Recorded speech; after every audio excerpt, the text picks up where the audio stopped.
you how to graph a circle. It's handy, but it's very helpful nonetheless. So here's like the circle I want to graph. So two ways to do it.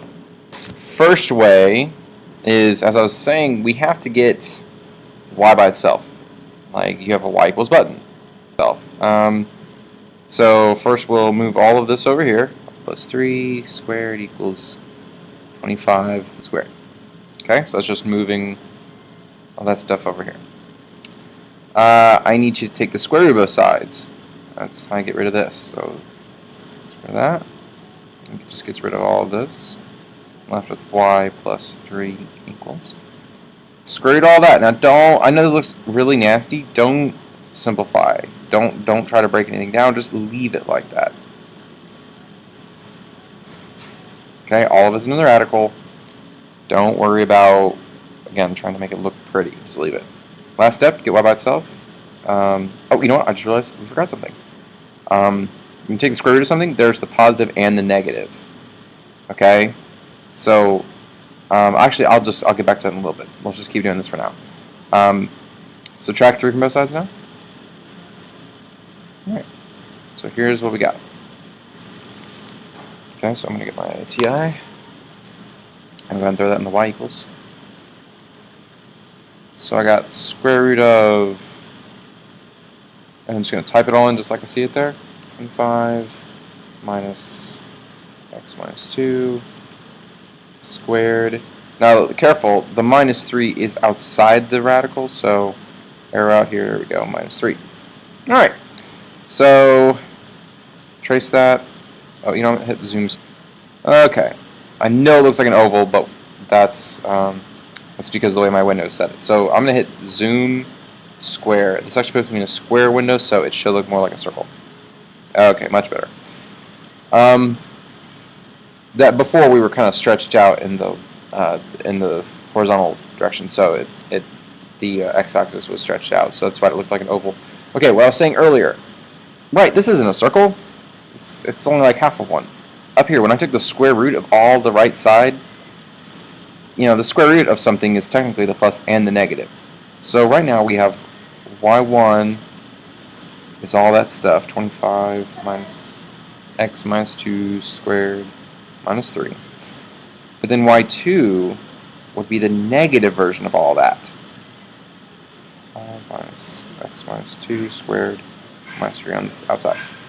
So go put that in your y2. It's all that stuff, but put a negative in front of it. 25 minus x minus 2 squared outside the radical is minus 3. Check it out. There's the rest of that circle.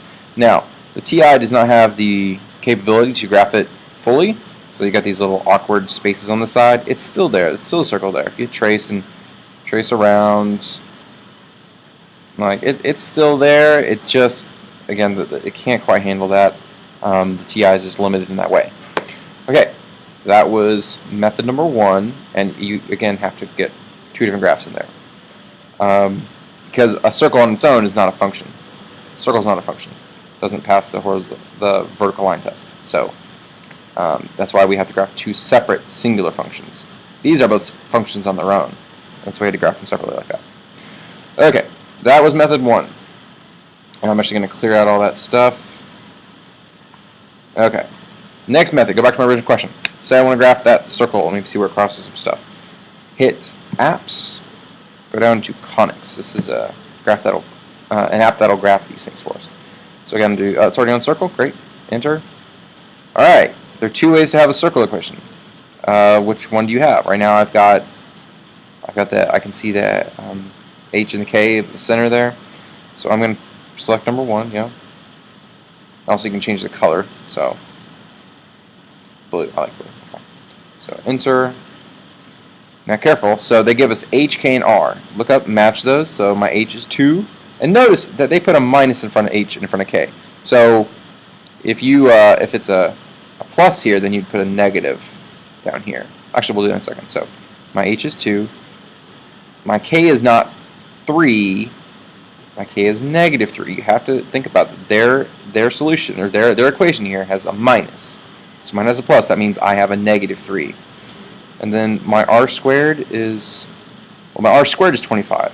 So my r then is not 25, it's 5. And then graph button, you'll hit this up here. This matches the graph button. There. Let's see, so with this app, it will go ahead and fill in the sides. So, problem is, if I hit trace now, see it kind of has a start, and then let's go around this way, and it'll probably stop right there. Yep. So, the problem is, if I get out of the app, I'm not sure if it stays. Yeah, so you might have some issues going back and forth with driving circles like that. But 2 ways to do it.